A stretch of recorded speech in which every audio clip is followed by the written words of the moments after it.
Welcome to AAA Live here at the Education Channel. So you can follow, like, and subscribe to our Facebook, YouTube, and Instagram accounts.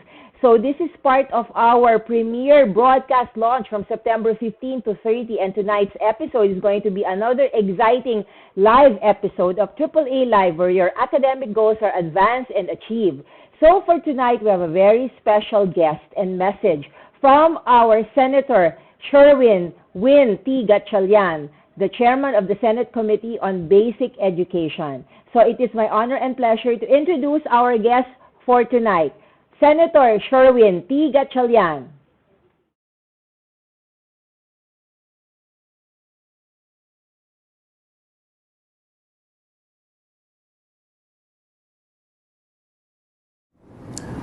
Attorney Amihan April Alcazar, sa lahat ng bumubuo ng The Education Channel at sa ating mga manunood, magandang gabi po sa ating lahat. Una sa lahat, nais kong batiin si Attorney April para sa paglulunsad ng kanyang kahangahangang proyektong The Education Channel. Mahalaga ang episode natin ngayong gabi dahil ito ang premier broadcast dito sa ating bansa. Sa pamamagitan ng programang ito, hindi lamang tayo naghahatid ng edukasyon sa mga mag-aaral ng bansa. Tinatalakay din natin ang mahalagang usapin. Ngayong gabi ay tatalakayin natin ang estado ng edukasyon sa bansa na humaharap sa matinding hamon na dulot ng COVID-19. Para sa akin, hindi lamang ang pagpapatuloy ng edukasyon ang dapat nating tutukan sa new o better normal. Mahalaga ring talakayin natin kung paano nating iaangat ang kalidad ng edukasyon sa bansa. Paano ba magiging mas matatag ang sektor ng edukasyon sa harap ng mga krisis na tulad ng kinakaharap natin? Samahan po natin si Attorney April sa pagtalakay at pagsuri ng mga usaping ito. Bilang chairman ng Senate Committee on Basic Education, Arts and Culture, ako po ay inyong katuwang sa ating pagsisikap na iangat ang kalidad ng ating edukasyon. Maraming salamat at magandang gabi po sa ating lahat. Stay safe.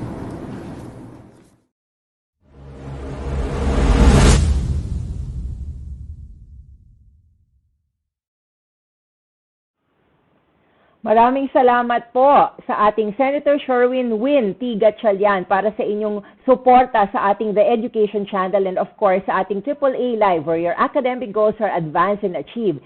Siyempre, hindi ko dapat kalimutan ang ating mga suporta mula sa ating mga regulatory agencies na bumubuo sa ating sektor ng edukasyon. So unang-una, maraming salamat po sa Commission on Higher Education, sa ating pong mga katuwang. Of course, yung nasa National Capital Region, si Dr. Virginia Akyate, Dr. Belia Flor Coronado na siya pong nagsuporta sa ating premiere broadcast. Of course, Attorney Lily Milia Makabangon para po sa kanyang suporta, the OIC Deputy Executive Director ng ating Commission on Higher Education. Siyempre sa ating private sector, Miss Angelita Co. Thank you very much. At sa lahat po ng ating mga faculty members ng Pamantasan ng Lungsod ng Pasig, deans and students, maraming salamat sa inyong suporta. So, sa pagbabalik ng AAA Live, atin pong tatalakayin ng iba pang mga kinakailangan nating issues at concerns sa ating edukasyon. So, we'll be right back.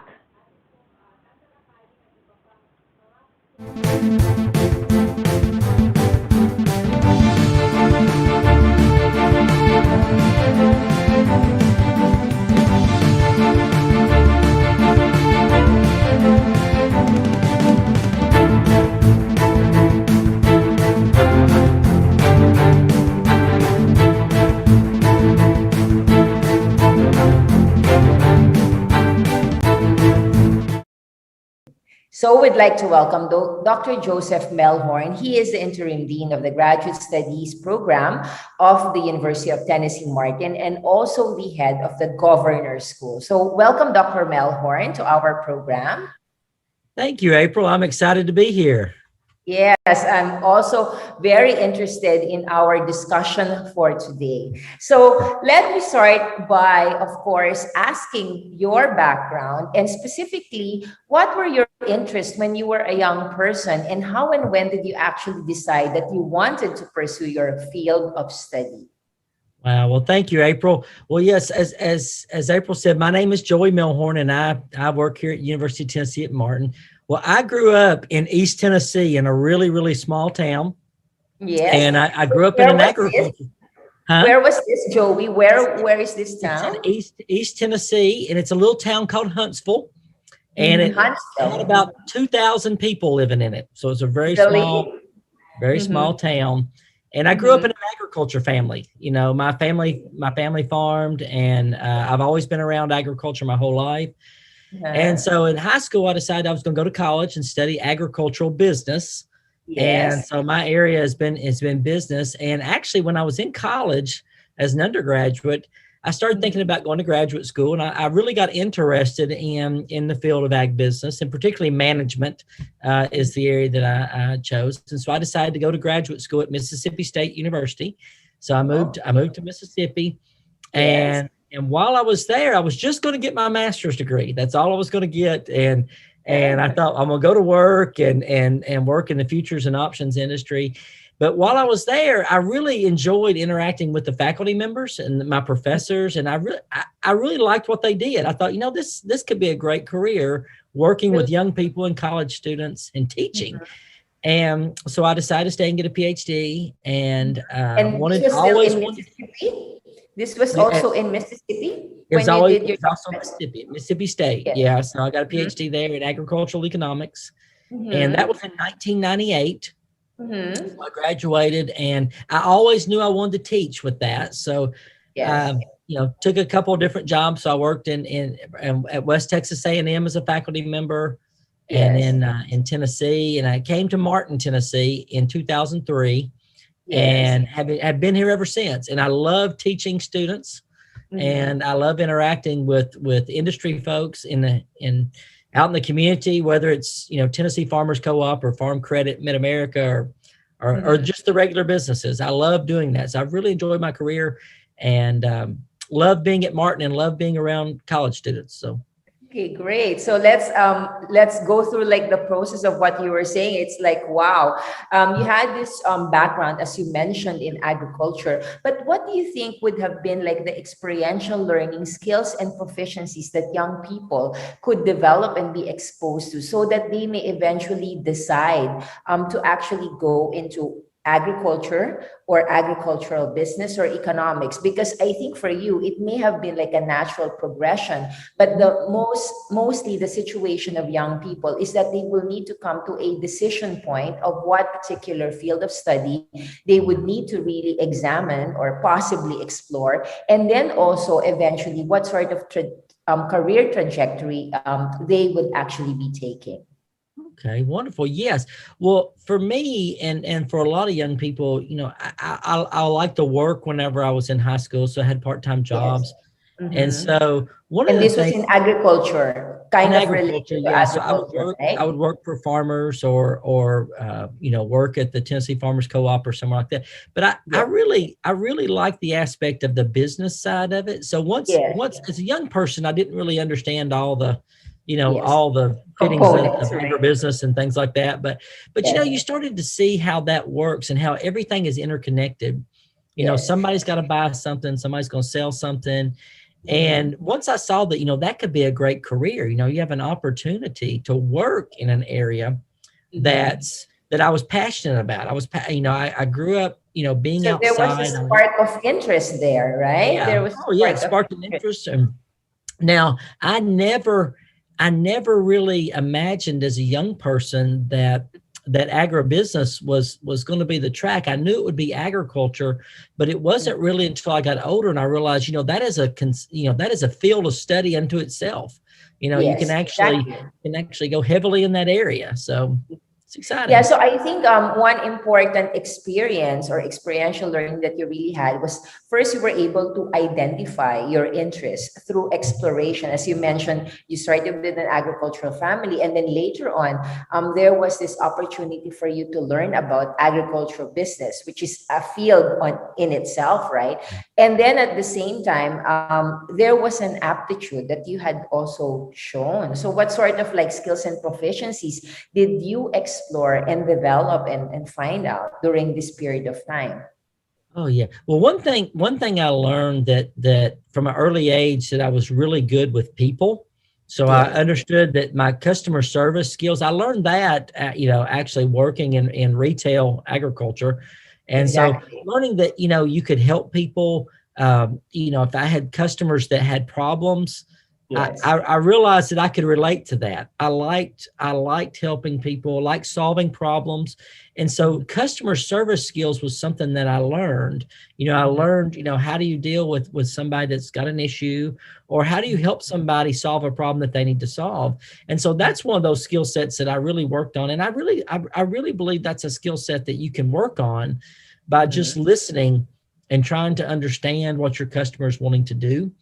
The other aspect I did was I learned more about actual, you know, production agriculture issues. Like as I learned more about, well, what do the farmers need? Because to be honest, I didn't understand what a lot of them needed because I didn't work in all those aspects of agriculture. So I didn't understand, say, what a cattle farmer needed.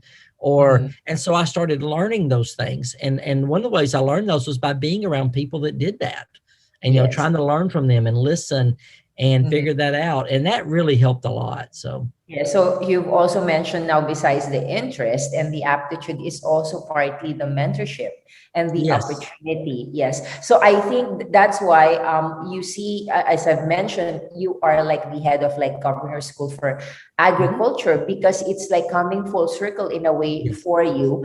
Working now with like young people. So can you describe for us, like, what is the objective of the Governor's School and how you have actually designed the program in the University of Tennessee in Martin, which is really at the forefront of Governor's School for Agriculture?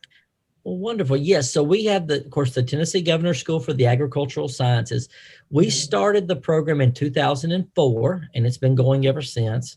Imagine that was only a year after you arrived in UTM. Yeah, a year after I came here. So yeah, it was, I was young then. So it was young at heart now. I didn't have gray hair then. I didn't have gray hair.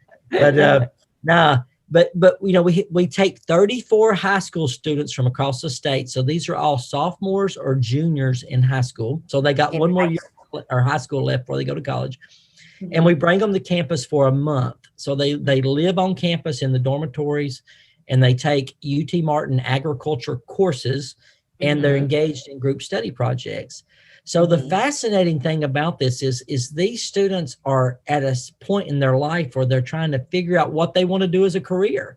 Exactly. So back to my first question, right? It's that point of decision making for young people about deciding what it is that they're basically going to do with their lives. And so there's a need to identify the interest, to find out what sort of aptitudes they may have, and then mentorship in the sense of like trying to find orientation and direction for like young people, right? Oh, yes. Definitely. And the program is very successful at that. So we're able to let students see a broad range of agriculture. So they express interest by applying to the programs. They say, I think I might be interested in agriculture. So, but when they come here, they may not know exactly what area. So one of our goals over the 4 weeks is to expose them to all aspects of careers and what it takes to be successful in agriculture, whether it's to become a veterinarian, whether it's to become a business owner, whether it's become an engineer, or whatever. And so we do all these different activities with them. So we expose them to all these areas. We have speakers come in and share with them and talk about, there's various aspects of agriculture and where they fit in that and what kind of jobs are available in that, what kind of careers, what can they do with it. And so really, it's been very successful. We've had over, 500 students come through the program over the years. And so we have a wide range of success stories where students become veterinarians, they become doctors, lawyers, agriculture teachers, farmers, you name it. So they all go into different careers, but it's very rewarding for them to see the light bulb go off in their head and they think, wow, this is a career I can do and I can get excited about it. And there's other people that are excited about it and they can help me train and learn to do this.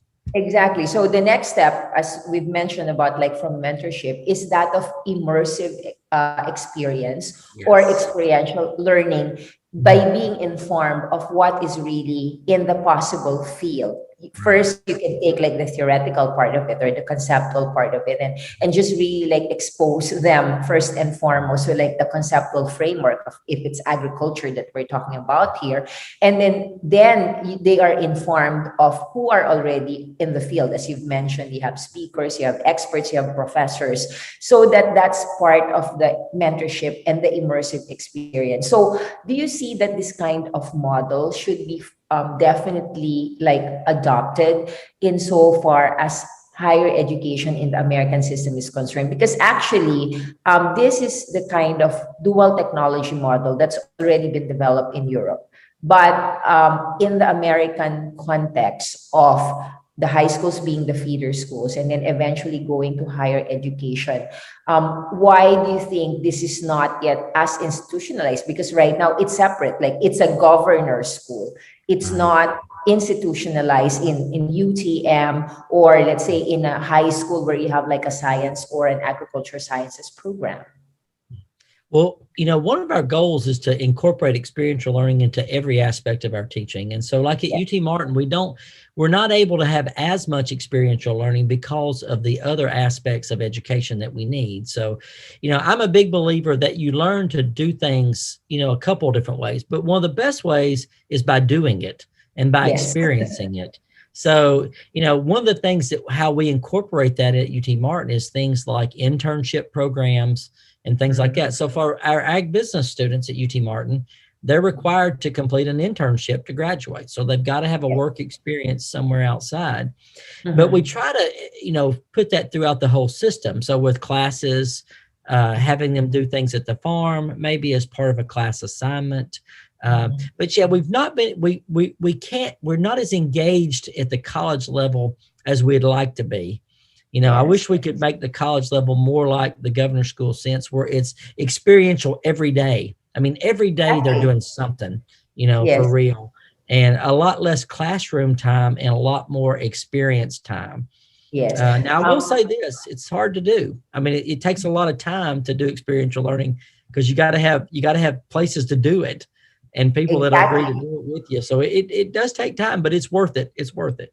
Yes, and so one of the possible models that we've seen is about this College of Applied Technology, which exists in the state of Tennessee, because you've known from your involvement with governor's school that no matter like how young, like they are in high school, you could already expose them both in just like the very basic conceptual framework of a field of study and then give them the experiential learning or the everyday immersive experience, right, in governor's school. So why wouldn't that same model actually work with college students when they're in college, right? Because the internship is going to be like in the senior year. Apparently it's done in the senior year normally, and yet they will have like the 3-year period that could have been also made use of in terms of like the immersive experience. So is that like one of the reasons why UT Martin is now kind of developing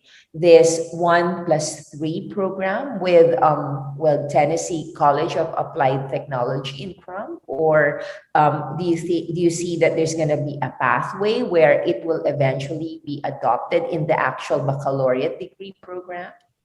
Yeah, I don't know if we'll see it fully adopted within the baccalaureate degree programs at UT Martin, but what we will see is more use of like TCAT and College of Applied Technology students coming into college, because their pathway is very direct, it's very hands-on, it's very applied, whereas at the university, as you know, we deal with other aspects of things, like they take English and history and fine arts, and so they get a university degree.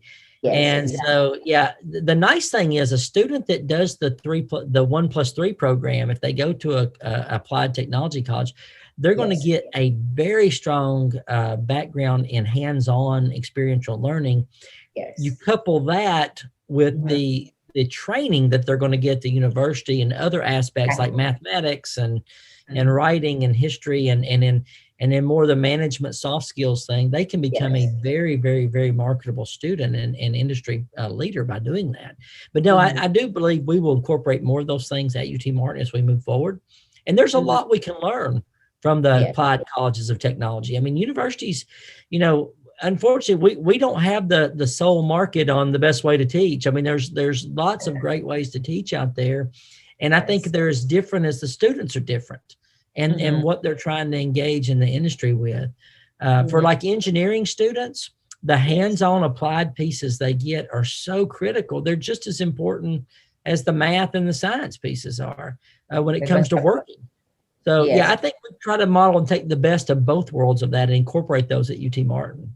And do you see possibly, as you've mentioned, that may be part of the development that can be undertaken by the University of Tennessee Martin, being one of the top-ranked agricultural faculties in the United States. So with that, of course, because again, you are the interim dean of graduate school, if baccalaureate degrees are developing in that manner, how then do you see that will be impactful for graduate studies and specifically in agriculture or agricultural business? And how about the trajectory? As you've mentioned, universities and colleges might believe that they have the sole province of teaching the best way, but that's not necessarily correct, Joey, is it?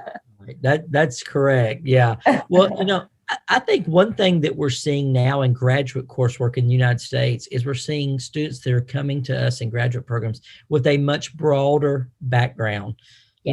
Traditionally, 25 years ago, students went straight through school and they had what I would call university training and book training. They learned things in college and they went and got a graduate degree, and then we're starting to see students that have more experiences on their belt before they go to graduate school. A lot of them are taking more time and they're going to work in between, like they're working after their bachelor's degree, then they're coming back to graduate school. So they've got experience in the real world, as an agricultural business professional or as an engineer or whatever area they're in.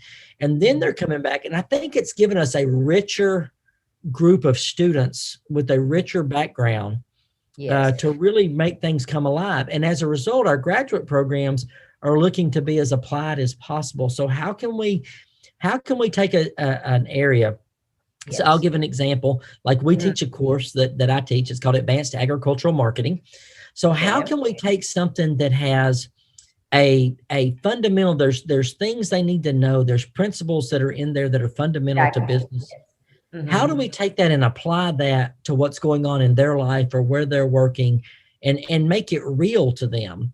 And so one of the things that we want to do is we want to incorporate all kinds of problems in that course where students can relate that to real world things that they're doing. So requiring them to develop a marketing plan, requiring them to go out and interview a company and talk to them about how could this be used for them? How would I actually use what I'm learning in the book or learning in the class and apply that to my job? And And we've had a lot of success of requiring, you know, of course, research projects are very heavy in the graduate program, as you know, but we encourage students to do applied research projects, not theoretical. Find a way to incorporate something that fits into a real world problem that's existing today out there. And a lot of them are working. So a lot of them are in industry. So if they work at a bank, what's something that's fundamental that's going on in your bank that you could solve using the principles that you know here and incorporate those? And so that's been really good in graduate work. And I think it's producing students that can think more like a business professional and not like a student. That's the key, is getting them to think like a professional, not a student. And they do that. And they can do that by incorporating and working with other professionals, you know. And so have you already required, for example, you were talking about a deeper pool of students with work experience or industry experience. So because 25 years ago, as we know, and we probably experienced it, we could get right off to like graduate school even without the actual like work experience. So how then do you see an incorporation or an institutionalization possibly of this work experience to inform and really develop like the graduate studies right now? Great. Well, now one way that we've been able to do that is we have tried to make graduate admission processes more friendly to people that are working. So that's been something, you know, in traditional graduate programs have always been, you know, you got to take the GRE or the GMAT if you're in business. Academic stuff. You got all these tests you got to take and all that stuff. So what we've really done over the last 3 or 4 years here at UT Martin is we've really made our admission process to target people that are professionals that are working out there. How can we help you go to the next level and get a graduate degree? But we want to do it in a way that is the admissions process makes sense to you, because you know taking an exam or a graduate record exam doesn't mean anything to somebody that's out there working. But if we can say, hey, share with us your professional goals, your professional resume, talk to us about the things you've learned since you've been working out there, and those things are valuable, and we see those just as valuable as we would, you know, making a high score on the GRE or the GMAT. And so really trying to minimize like the testing portion, but taking their professional experience into account and using that as a criteria for letting them into graduate school.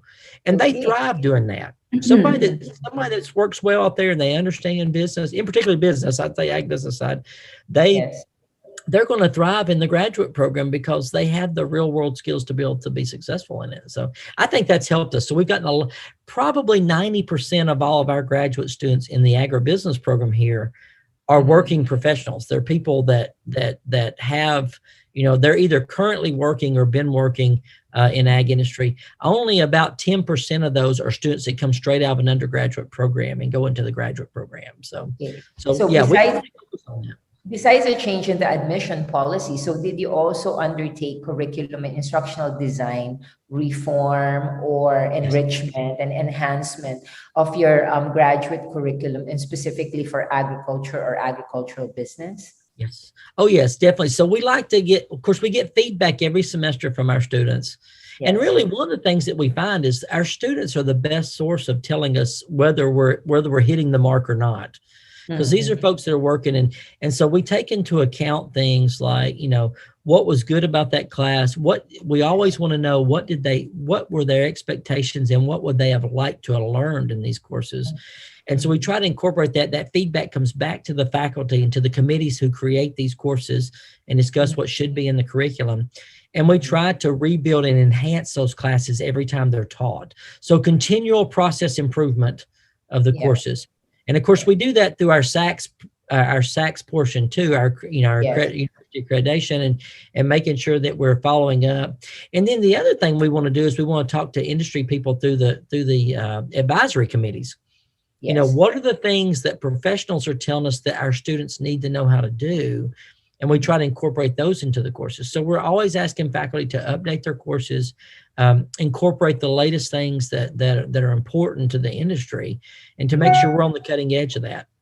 Yeah. So do you see a lot more like work together with like industry insofar as you've mentioned about the possibility of having a research report, a research capstone project that is addressing a real world problem because these are graduate students.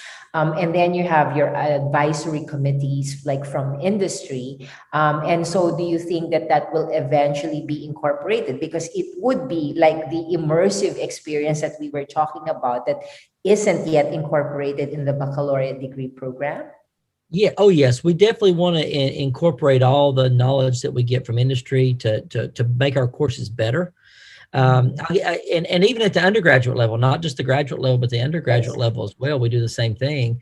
And so a case in point, one of the things that we got several years ago was feedback on students having stronger Excel and analytical skills, data analysis skills, of course. Yes. And so as a result of that, we incorporated a spreadsheet analysis course that we required our undergraduates to do.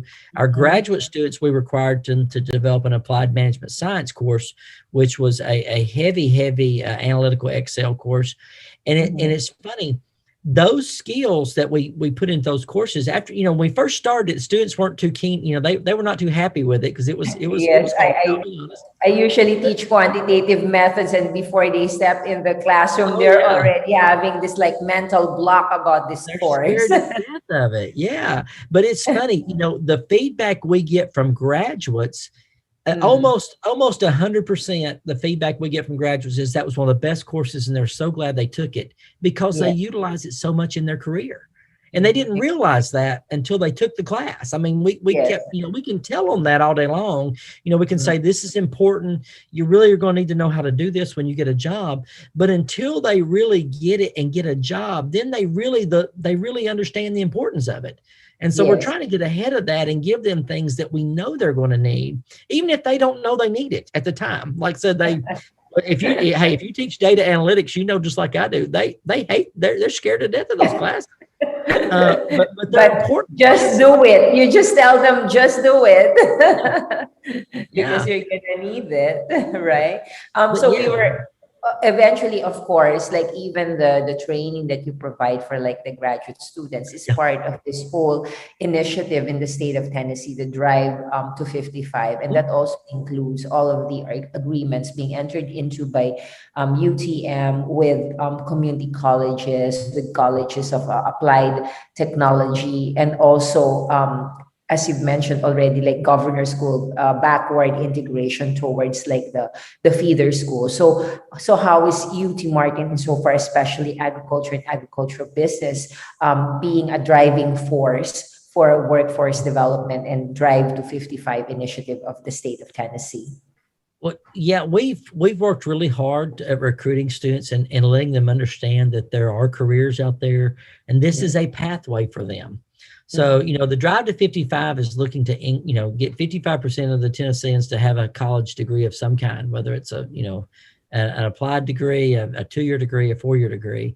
And we're finding that a lot of students, because Tennessee is a very rural state, and so it's a lot of rural communities, and so a lot of those are engaged in agriculture. So really, one of the things that we've been able to do is those students can find a place. They see something that's familiar to them, a career path that will, and having a very large ag program. So we have a very large ag program at UT Martin, and they see other like-minded people. So we've been working really hard to produce more graduates.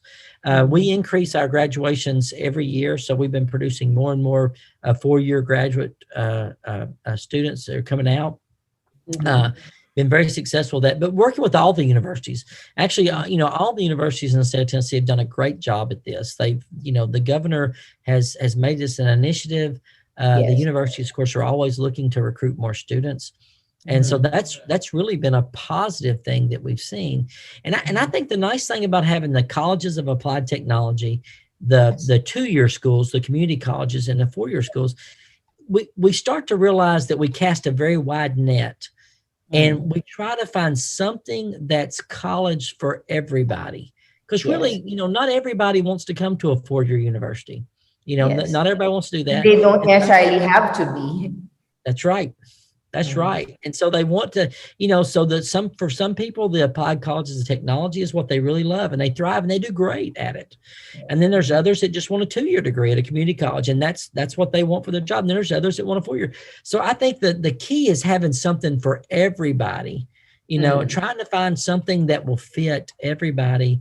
And really the cool thing that we see is the students that will do all three, that may come to an applied college of technology and then decide, you know what, I think I will go get a degree. And they'll transfer from there to, and before they never thought a 4-year degree was even possible.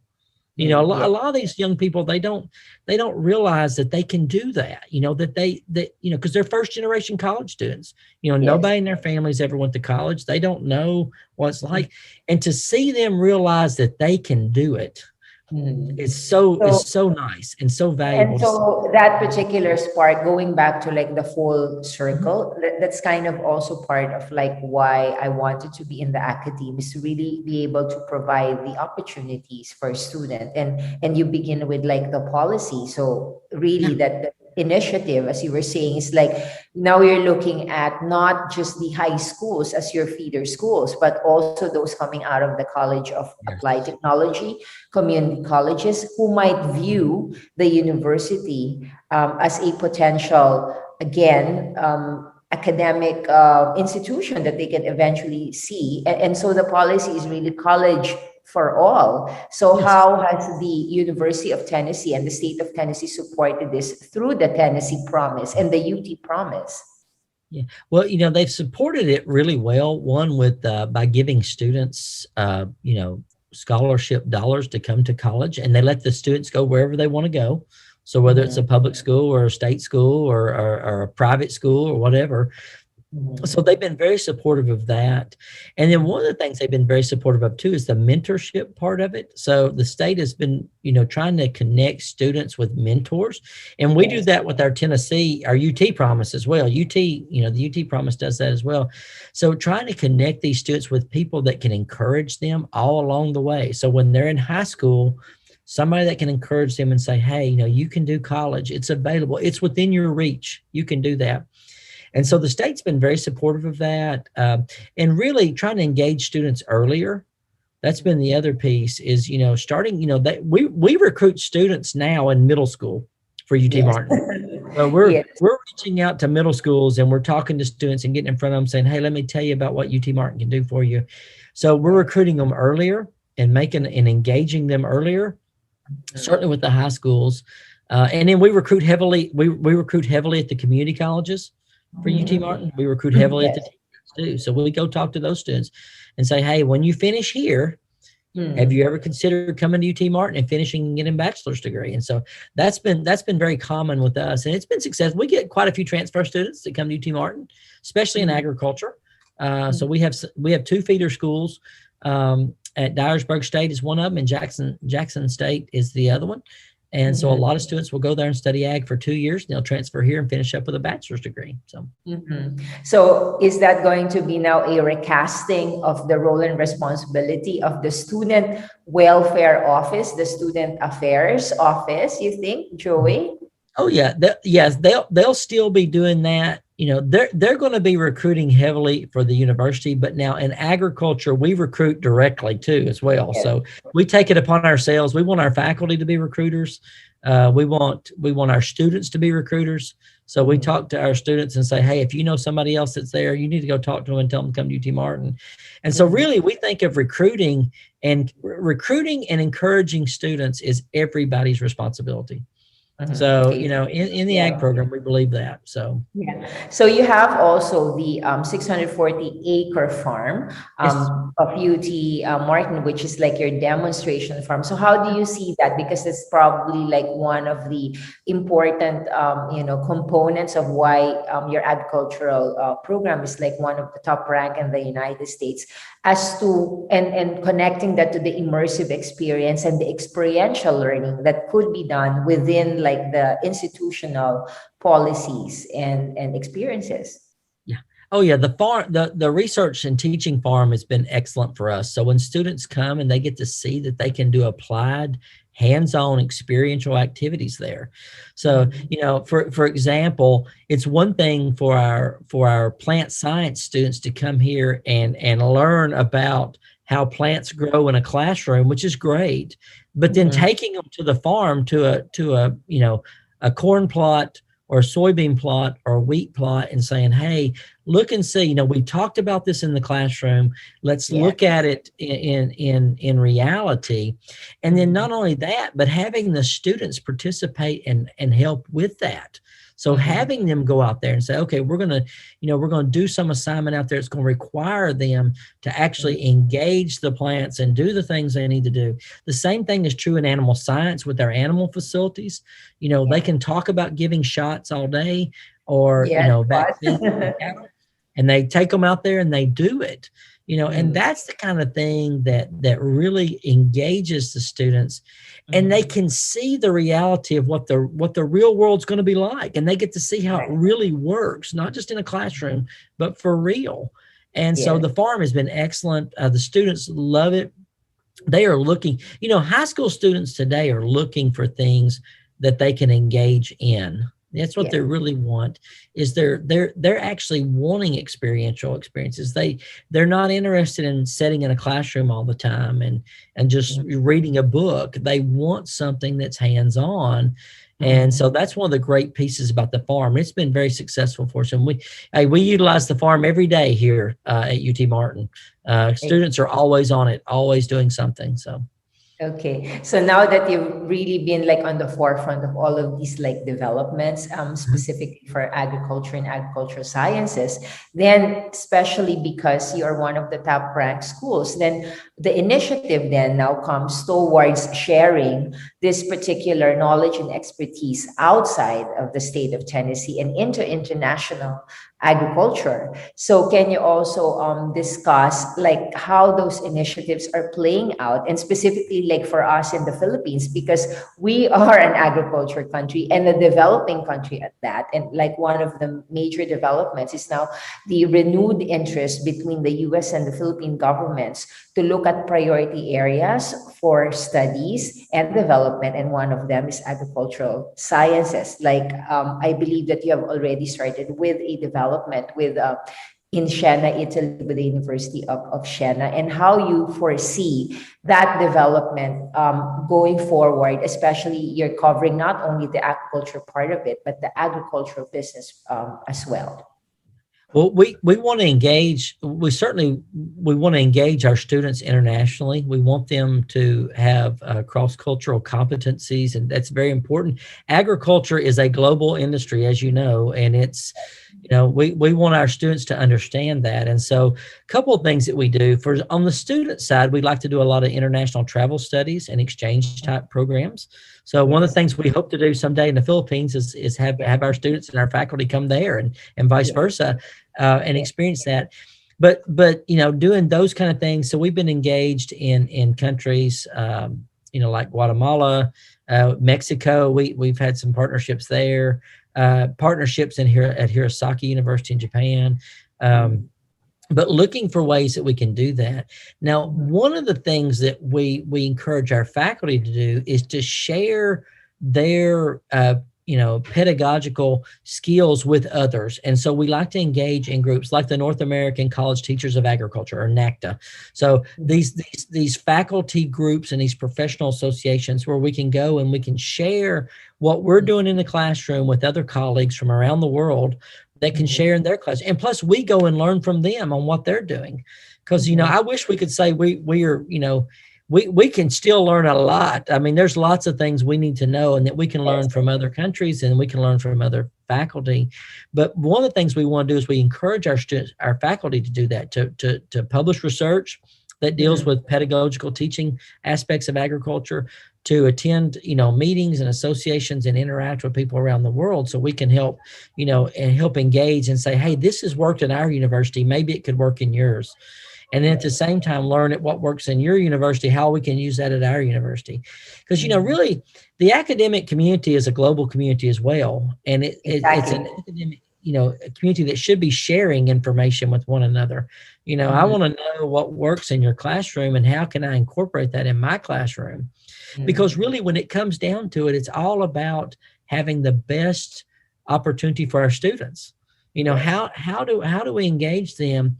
And if I can learn something, April, if I can learn something from your class on how you teach yours and maybe my class, man, that's a win-win situation for all of us. Yes. And so, we want to try to engage that. We're looking for more opportunities to partner internationally because I really do believe the global nature of agribusiness, students need to understand international policies. They need to understand how international trade works, agreements work, because since agriculture is truly a global industry, I mean, you could work anywhere around the world, and we need to feed the world. That's right. Yes. So I think coming really full circle, Joey, in this discussion and tying everything from like policy and how it informs our feeder schools, basically, I think it's like going back to our own experience of having had this opportunity. So I think maybe the last question is, what kind of advice could you actually give to students, parents, educators, and stakeholders in the education sector who form like the audience of our program about trying to identify what could be a potential direction for like young people to explore and examine so that they would eventually have a field of study that will take into consideration their interests and aptitude and eventually find that career trajectory that will optimize their possible skills and proficiencies and talents. Okay, wonderful. Yeah, that's a great question. One of the things that I would encourage people to do is to ask questions and be informed. So, they need to as early as possible, young people and students need to talk to other professionals that are out there and ask them, what kind of careers they do and become informed. And the other thing about that is the universities and the colleges of applied technology and the feeder schools, we're all in the same thing. We can all give that kind of information to students and can share that information with them. The other thing I would tell for stakeholders out there in academia is we really need to learn to streamline our processes and work together. So one of the things that we strive to do is with the community colleges, we want to make sure we have articulation agreements with them. We want to have agreements where their students can go there. They know what they need to take. They know how it transfers to us. So there's no surprises for the student. We really want to do that. So I think everybody communicating with one another and understanding, what the advantages are at each level, what they need to take, and how we can work together is so important. But, young people, the other good thing, I think, particularly with agriculture, I'll use agriculture as the main, since that's what we do. Yes, exactly. Is incorporate agriculture into the K through 12 educational process. Yes. Make sure that, the K through 12 schools are actually talking about agriculture. Agriculture is the world's largest industry. Talk about it. When you're doing examples in your biology class, talk about plants, talk about corn, use an agriculture example. So how can we incorporate more of that so young people that maybe have never thought about a career in agriculture, maybe they like science, maybe they really like biology. Have they ever thought, hey, biology could do really well in plant science? Or if you really like chemistry, that fits really well with animal science or vet science. How can I take those things and apply those and put those into an ag focus? And really, a lot of students, they don't understand those are fields that are important to agriculture, and incorporate those examples early on and let them understand that, hey, that's a great career path for me. I can feed the world and help my planet.